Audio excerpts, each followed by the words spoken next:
మన చిన్నప్పుడు పల్లెటూరులో దొరికిన పాలు ఇప్పుడు సిటీలో దొరకటం లేదు. మా ఇంట్లో దీని గురించి మాట్లాడుకుంటున్నప్పుడు కంట్రీ డిలైట్ గురించి తెలిసి ఉన్నత ప్రమాణాలు ఉన్న ల్యాబ్స్ లో టెస్ట్ చేయించి రోజు రిపోర్ట్స్ ని యాప్ లో అప్డేట్ చేస్తారు. వాళ్ళ విధానాలు చూసి సంతృప్తి చెంది ఇలా రికమెండ్ చేస్తున్నాను. ఇప్పుడే కంట్రీ డిలైట్ యాప్ ని డౌన్లోడ్ చేసుకోండి. Download the country delight app now. అత్యంత ధనిక పార్టీ భారతదేశంలో Bharatiya Janata party sir. Bharatiya Janata party వద్ద ప్రస్తుతం 7,113.80 కోట్ల నిధులున్నట్లుగా ఎలక్షన్ కమిషన్ ప్రకటించింది. కాంగ్రెస్ ఖాతాలో 857 కోట్లు, బీఆర్ఎస్ విషయానికి వస్తే 1,515 కోట్లు, తెలుగుదేశం పార్టీ 265 కోట్లు.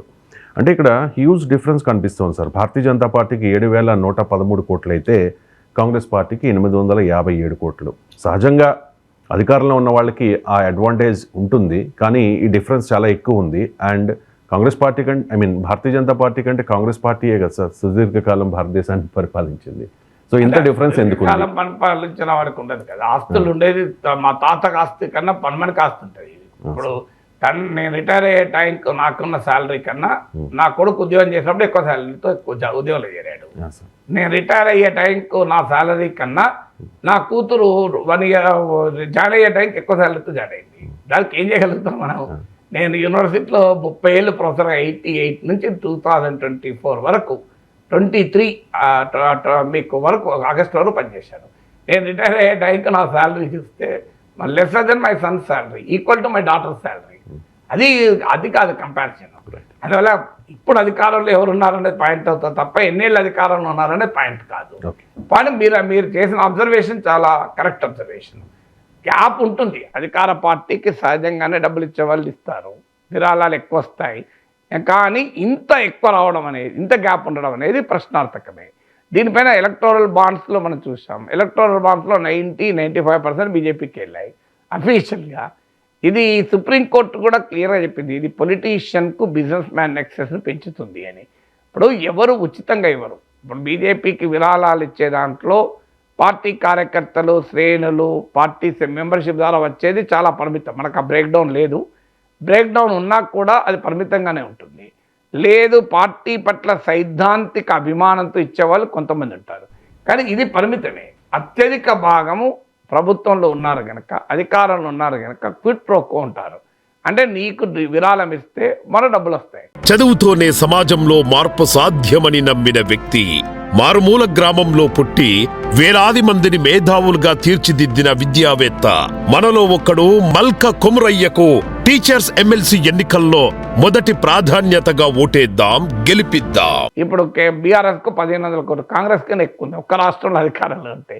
ఇప్పుడు అక్కడే చర్చించింది కదా. ఇప్పుడు ఫార్ములా ఈ రేసులో పాల్గొన్న కంపెనీ 1 year బిఫోర్ ఎలక్ట్రల్ వల్ల బీఆర్ఎస్కు డొనేషన్ ఇచ్చింది. 1 year తర్వాత దానికి ఫార్ములా ఈ కాంట్రాక్ట్ వచ్చింది. 1 year గ్యాప్ ఉంది కదా అని అంటున్నారు, కానీ బట్ ఎక్కడో చోట ఈ రెండింటి లింక్ ఉందా అనే ప్రశ్న ఉత్పన్నమవుతుంది. అందువల్ల ఇది చాలా ప్రమాదకరమైన ధోరణి. ఇప్పుడు బడ్జెట్ వస్తుంది. సో ఏం జరగబోతోంది? బడా big business houses, big corporates భారతీయ జనతా పార్టీకి అండగా ఉంటున్నాయి, పెద్ద ఎత్తున నిధులు సమకూరుస్తున్నాయి. ఫలితంగా ఏం జరుగుతుందో వాళ్ళకి అనుకూలమైన విధానాలు రూపొందించబడుతున్నాయి. మీరు ఉదాహరణకు నేను ఎదురు కూడా లెక్కలు చెప్పాను. పర్సనల్ ఇన్కమ్ ట్యాక్స్ వల్ల ఇలా ప్రభుత్వానికి మోర్ కలెక్షన్ వస్తుంది కార్పొరేట్ ఇన్కమ్ ట్యాక్స్ కన్నా. అంటే కార్పొరేట్లు తక్కువ పన్నులు చెల్లిస్తున్నారు, మనలాంటి ఇండివిజువల్ సాలరీడ్ వేతన జీవులు ఎక్కువ చెల్లిస్తున్నారు. ఎందుకు? వాళ్ళు మరి విరాళాలు ఇస్తారు, మనం ఇస్తలేం కదా విరాళాలు. విరాళాలు ఇచ్చే వరకు అనుకూలంగా విధానాలు ఉంటున్నాయి. ప్రూఫ్ ఇదే కదా. మీకు ఈ 10 ఏళ్లలో పర్సనల్ ఇన్కమ్ ట్యాక్స్ ఏమో పెద్దగా తగ్గలేదు, చాలా ఇంక్రిమెంటల్ మాత్రమే. అదే కార్పొరేట్ ఇన్కమ్ ట్యాక్స్ ఒక 2019 సెప్టెంబర్లో ఒక్క దెబ్బకు 10% తగ్గించారు. నేను మీకు గణాంకాలతో సహా చెప్తాను. 2023-24 ఫైనాన్షియల్ ఇయర్లో 19.6 lakh crores 19.6 లక్షల కోట్ల పన్నుల ద్వారా కేంద్ర ప్రభుత్వానికి ఆదాయం వస్తే, అందులో మీకు హయ్యెస్ట్గా కూడా మీకు వచ్చింది పర్సనల్ ఇన్కమ్ ట్యాక్స్ ద్వారా. సో మీకు కార్పొరేట్ ఇన్కమ్ ట్యాక్స్ ద్వారా వచ్చింది తక్కువ కంపారిటివ్లీ. సో డెఫినెట్గా ఈ క్వశ్చన్ ముందుకు వస్తుంది కదా, మరి ఎందుకు అలా వస్తుంది? అలా మీకు 15% ఎక్కువ పర్సనల్ ఇన్కమ్ ట్యాక్స్ ద్వారా వచ్చింది. మీ 2023-24లో personal income tax growth rate ఎంత అంటే పర్సనల్ ఇన్కమ్ ట్యాక్స్ కలెక్షన్స్ అంతకుముందు ఏడాదితో పోలిస్తే 25% గ్రోత్ రేట్. అదే corporate income tax 10.4% growth rate. ఇంకా మీకు 2024-25 first 6 months April to September, April, May, June, July, August, September ఈ 6 months లెక్క తీస్తే personal income tax growth rate ఇంకా 25%. అంటే లాస్ట్ ఇయరే 25% పెరిగిందంటే ఈసారి ఇంకా 25% పెరిగింది. కార్పొరేట్ ఇన్కమ్ ట్యాక్స్ 2.3% పెరిగింది, జస్ట్ 2.3%.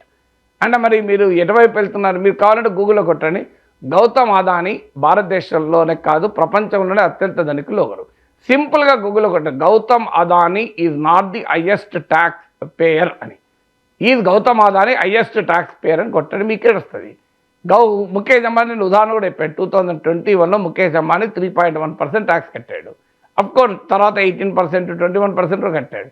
కానీ నాగేశ్వర్ అంటాడు 30% విత్ సర్చార్జ్ 35, 36, 40% దాకా కడుతున్నాడు. నాగేశ్వర్ కన్నా ముఖేష్ అంబానీ తక్కువ పన్ను కడుతున్నాడు. నాగేశ్వర్ కన్నా గౌతమ్ అదానీ తక్కువ రేట్ పన్ను కడుతుంది. తక్కువ పన్ను అంటే రేటు ఓవరాల్గా ఎక్కువ కట్టచ్చు, రేట్ ఆఫ్ ట్యాక్సేషన్ తక్కువ ఉంది. ఇది ఎట్లా కరెక్ట్ అవుతుందని మనం అడుగుతున్నాం. ఎందుకు మరి గౌతమ్ అదానీ ముఖేష్ అంబానీలు విరాళాలు ఇస్తారు, నాగేశ్వర్ విరాళం ఇవ్వడు కదా. నాగేశ్వర్ అంటే ఒక సాలరీడ్ మిడిల్ క్లాస్ రిప్రజెంట్ చేసే వ్యక్తి. ఇది కరెక్టా అని క్వశ్చన్ చేస్తున్నారు. క్లియర్గా కనబడుతుంది. ఫలితంగా ఏం జరుగుతోంది? ఎకనామిక్ గ్రోత్ దెబ్బతింటోంది. ఎందుకంటే ప్రజల చేతుల్లో డబ్బులు ఉంటలేదు, మిడిల్ క్లాస్ తక్కువ ఖర్చు పెడుతోంది. ఇవాళ మీరు ఎక్కడ చూసినా మీకు జాతీయ మీడియాలో మిడిల్ క్లాస్ స్పెండింగ్ లెస్, మీరు గూగుల్ ఒకటి వచ్చేస్తాయి, ఒక 10-20 ఆర్టికల్స్ వస్తాయి.